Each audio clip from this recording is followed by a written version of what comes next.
toujours pas rangé tes bouquins.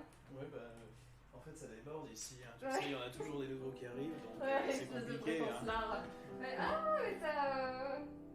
Attends, c'est quoi? C'est Christo. Bonjour, nous sommes Nicolas et Agnès. Vous écoutez les Snobinards, un podcast sans prétention ou presque. Ici, on parle de sujets qui nous bottent, qui nous rendent dubitatifs, qui nous font rire, qui nous procurent de l'émotion, bref, plein de choses qui nous animent et nous rapprochent. Aujourd'hui, il sera question d'évasion fiscale, d'une histoire d'amour, de deux andouilles qui font des podcasts et notre année de naissance.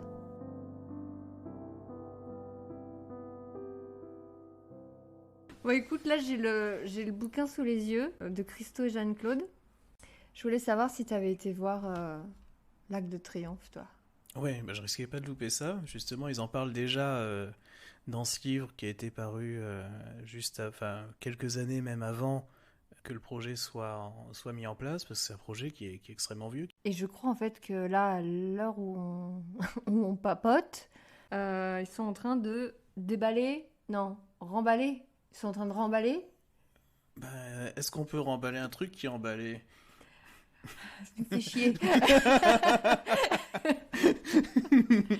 Bon, bref, du coup... Ouais, je crois qu'il ferme à 22h. Ouais. Et, parce que la place était interdite à la circulation et réservée aux piétons pour la visite, pour voir de près et profiter de toutes les perspectives de l'Arc de Triomphe pendant les week-ends, donc les samedis et dimanches.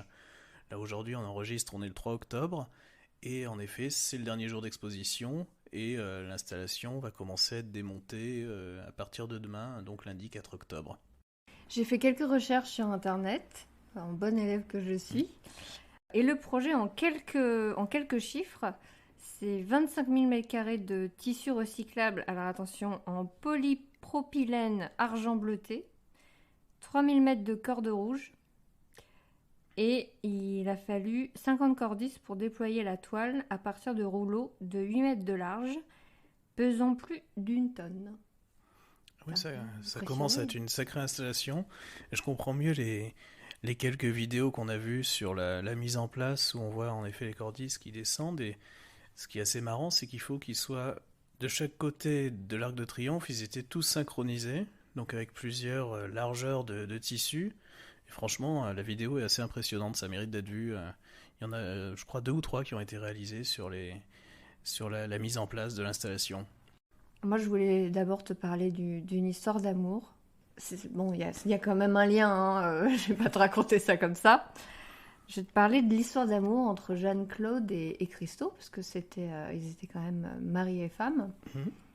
Jeanne-Claude, c'était une aristo qui a rencontré cet artiste venant de Bulgarie. De Bulgarie, ouais. Voilà. Apparemment coup de foudre. Et donc elle lourde son mari. Ah, parce qu'elle était mariée, elle? Mais écoute, c'est ce que j'ai lu sur Internet. Je savais pas, ouais. Mais après, je vais vérifier, si je dis pas de bêtises. Et ils partent tous les deux, pas très loin, ils restent à Paris. Et ils commencent à collaborer sur des œuvres artistiques.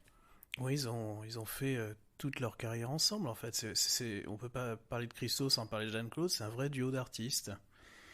Et moi, j'ai le souvenir d'un des premiers... Enfin, on a souvent l'image des empaquetages de Christo, mais une des premières œuvres marquantes, des premières installations marquantes, c'était pour moi en réaction à la mise en place du rideau de fer, donc qui séparait le monde communiste du monde occidental, où il a mis dans une rue de Paris, il a empilé des barils de pétrole pour boucher l'accès de cette rue. Et je crois que c'est la même année, dans les années 60, c'est 61, je crois. Ouais. Ils ont eu l'idée d'empacter, c'est une idée folle en fait, à la base, d'empacter le Pont Neuf et l'Arc de Triomphe. Donc le Pont Neuf, ça fait quelques années que ça a été fait quand même. Les Oui. deux ont été réalisés, mais le Pont Neuf... c'est notre année de naissance, Nico. 85. 85. Donc on l'a pas vu, mais donc on a ce qu'on voit sur les photos... nos parents. Sans doute, oui. Ouais. Et ce qu'on voit sur les photos, on feuilletait le bouquin tout à l'heure en préparant le podcast, c'est que il y avait une image assez sublime avec le reflet du Pont Neuf dans l'eau, et en fait la lumière qui reflète sur la toile qui pour le coup était dorée, parce que à chaque projet, en fait, la couleur de la toile est différente.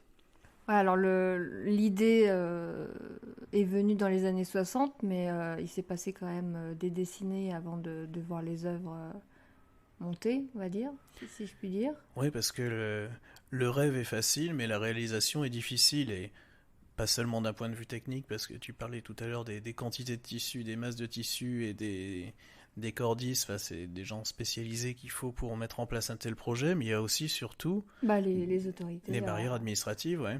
Et quand bien même des fois ils arrivaient à avoir les autorisations, là il y avait la double peine, parce que des fois c'était les assureurs qui disaient non, qui refusaient d'assurer le bâtiment en question pendant le temps de l'empaquetage, même si les autorités administratives avaient donné leur feu vert.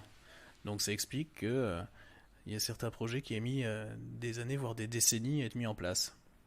Et il me semble avoir lu c'est en 2017 que Christo, bah, du coup, malheureusement, Jeanne-Claude est décédée en 2009. Le projet est revenu sur la table, on va dire, en 2017. Donc 55 ans entre la première idée et la réalisation. Voilà. Donc en Et fait, il s'est c'est réalisé vite, puisqu'il a fallu que 5 ans à partir du moment où ils ont commencé à ouais, lancer le truc. c'est ça. Macron a dit OK en 2019. Et puis il y a eu la pandémie qui a retardé le projet. Bon, bah c'est de l'art contemporain, hein. Qui dit art contemporain dit démarche artistique, hein. On la comprend pas, on veut pas la comprendre. C'est compliqué. Nico, est-ce que tu peux nous parler un petit peu de leur démarche artistique, s'il te plaît? Alors leur démarche, c'est que en fait l'œuvre en elle-même est pas forcément l'œuvre le cœur de l'œuvre. Ça rappelle un peu Yves Klein qui disait que ses toiles étaient seulement les cendres de son art. Et là, Christo et Jeanne-Claude disaient que l'œuvre n'est pas l'objet final, mais tout le chemin de l'idée initiale à sa réalisation. Oui, parce que finalement, c'est une œuvre éphémère. Là, elle dure quoi? 3 semaines? Elle dure, Enfin, elle a duré trois elle a semaines. duré 3 week-ends, donc en tout, ça doit faire 15 jours. Et c'est à peu près toujours la durée des installations de Christo et Jeanne-Claude, que ce soit pour des monuments pactés. C'était pareil pour le Pont Neuf ou le Reichstag en Allemagne, à Berlin. Il y a eu aussi à Central Park à New York des portes qui étaient recouvertes de toile avec des couleurs qui flottaient au vent comme ça. C'était à peu près, c'est toujours la même durée en fait, quelle que soit la forme de l'œuvre. Pour Christo et Jeanne-Claude, ce sont des œuvres éphémères qui permettent donc d'attirer l'attention sur un monument, un lieu qu'on a tellement l'habitude de fréquenter qu'on le regarde même plus, et le percevoir sous une autre forme, justement par cette installation avec des tissus, un empaquetage, ça permet de mieux le redécouvrir une fois qu'il est déballé. Bah, c'est vrai que moi, étant, enfin, j'ai été parisienne et c'est vrai que je suis souvent passée devant et à la fin, il y avait plus l'effet waouh de l'Arc de Triomphe.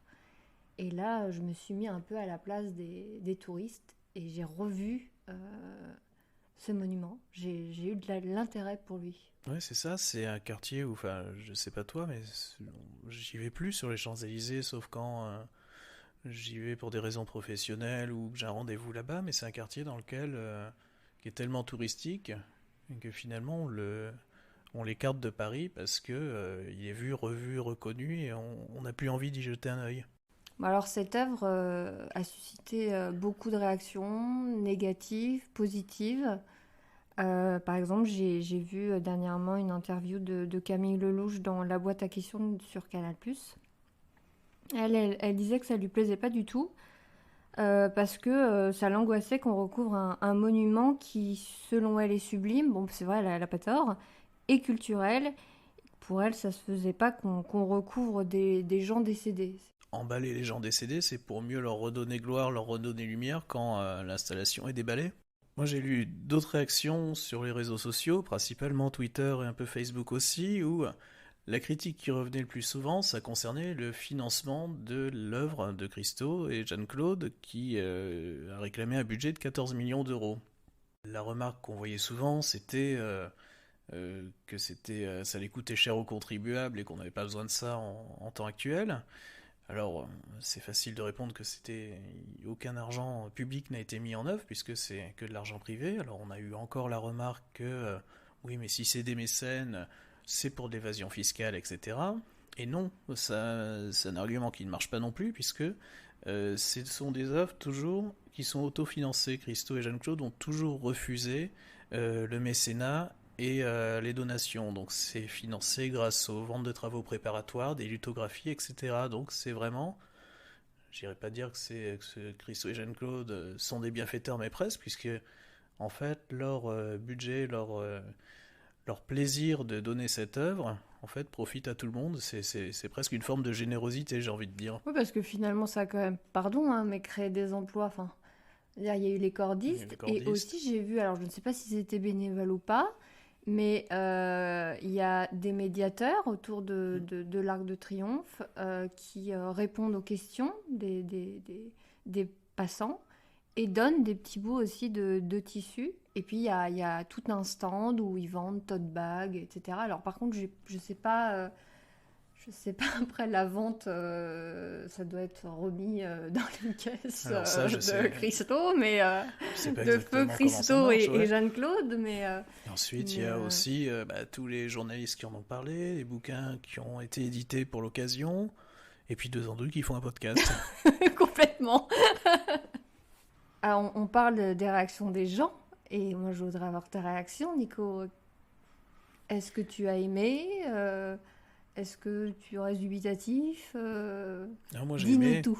j'ai aimé, et en fait, surtout j'ai eu la chance d'y passer plusieurs fois, que ce soit en voiture, à Prétentieux. pied. Bis. C'est des fois que je te traite de prétentieux. Hein. Et ce qui m'a marqué surtout, c'est que vraiment l'aspect change déjà en fonction de l'éloignement. Donc il y a un moment où je suis arrivé en voiture par le début de l'avenue Foch, où je sais pas, il y a, je pense, bien un bon kilomètre. Et de loin, on a l'impression d'une masse en béton, et en fait, c'est assez bizarre, assez déroutant et pas beau. Et plus on s'approche, plus on prend en conscience du drapé du tissu, et ça commence à prendre du relief, à vivre à mesure qu'on devient de plus en plus proche du monument. Et ensuite, ça change beaucoup aussi en fonction de la lumière, parce que le tissu choisi est argenté, tu le disais tout à l'heure, et ça prend vraiment la lumière en fonction du coucher de soleil, même en partiel gris, ça a un aspect totalement différent. Et en fait, quand on se rapproche, ces cordes rouges qui sont vraiment d'un rouge vachement vif, ça fait vraiment paquet cadeau, et c'est assez rigolo. Ouais, ça perturbe la perception qu'on a habituellement de l'Arc de Triomphe. Et du coup, c'est génial, parce que c'est justement ce que les artistes ont cherché à faire. Et toi, t'en as pensé quoi alors? Bah écoute, moi j'aurais aimé te dire un avis contraire, mais en fait, bah ça me fait chier de le dire, mais j'ai adoré. J'ai adoré. En plus, je l'ai vu pile à un moment où le coucher de soleil, enfin le soleil se couchait, alors on avait beaucoup de nuances de couleurs. Et je sais pas, c'était assez hypnotique, très graphique et ouais, j'ai vraiment adoré. Et puis bah, je pense que j'ai un peu les mêmes arguments que toi, quoi. Je vais pas paraphraser. Mhm. Ouais. Donc, Donc heureusement qu'on en a profité, parce que on n'est pas prêt de revoir ça de sitôt. Enfin, on est même quasiment sûr hmm, qu'on n'aura jamais malheureusement, ouais. d'occasion de revoir quelque chose comme ça de notre vie. Bah oui, parce que comme je disais tout à l'heure, Christo est décédé l'année dernière. Donc, donc on a cette chance Ouais. d'avoir vu une grande œuvre. Il y a quelque chose d'autre en préparation à Abu Dhabi. C'est un mastaba fait à partir de barils de pétrole. Donc, alors c'est un type d'installation qu'il a déjà réalisé à Londres, qui consiste à empiler des centaines, voire des milliers de barils de Bah, pétrole. là, j'ai lu que à Abu Dhabi, il y aurait 410 000 barils de pétrole Ouais, donc ça ouvert. aura la hauteur de la pyramide de Gizeh, mais sur beaucoup plus de largeur et beaucoup plus de longueur. Mais pas éphémère, du coup. Pas éphémère, non, parce qu'il y aura vraiment une structure en dur à l'intérieur. Alors on pourra pas proprement parler en tant que visiteur rentrer dedans, parce que ce sera des conduites techniques pour l'entretien du bâtiment, mais ça sera vraiment une structure en dur qui va pas être montée en 3 jours, enfin ni même en 2 semaines comme ça a été le cas là pour l'Arc Mm. de Triomphe, et du coup qui sera un monument vraiment durable, et ce qui sera du coup une exception dans la carrière de Christo Jeanne Claude. Donc du coup, question, Nicolas, encore une fois, j'arrête pas de te poser des questions, tu es un puits de sens. Non, je voulais savoir si tu étais chaud, bouillant, pour aller à Abu Dhabi voir le mastaba. Moi, je serais curieux de voir ça quand même, quelque chose de plus grand que la pyramide, ça va faire donc 300 mètres de long, 150 mètres de large. J'imagine que ça doit être assez spectaculaire. La question, c'est de savoir quand. Parce que la construction n'a pas commencé et il faudra à peu près 2 ans pour mettre en place la structure. Donc là, on voit bien vraiment que c'est pas quelque chose d'éphémère. Et pour le moment, il n'y a pas encore de date de début des travaux. On n'est même pas encore sûr à 100% que ça sera fait, mais son neveu, Vladimir, a vraiment envie de mener le projet à terme, donc il y a de fortes chances que ça voit le jour. Et toi, tu veux aller à Abu Dhabi alors? Bah écoute, si tu m'offres le billet, moi j'y viens avec toi, y a pas de souci. Bon, je crois que sur Emirates, on voyage à peu près correctement, donc ça doit pouvoir se faire.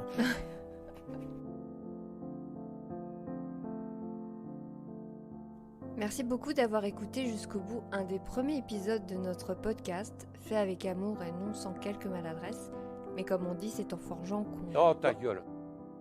Si vous avez aimé l'épisode, n'hésitez pas à le partager, et si vous n'êtes pas convaincu, faites comme si vous ne l'aviez jamais écouté.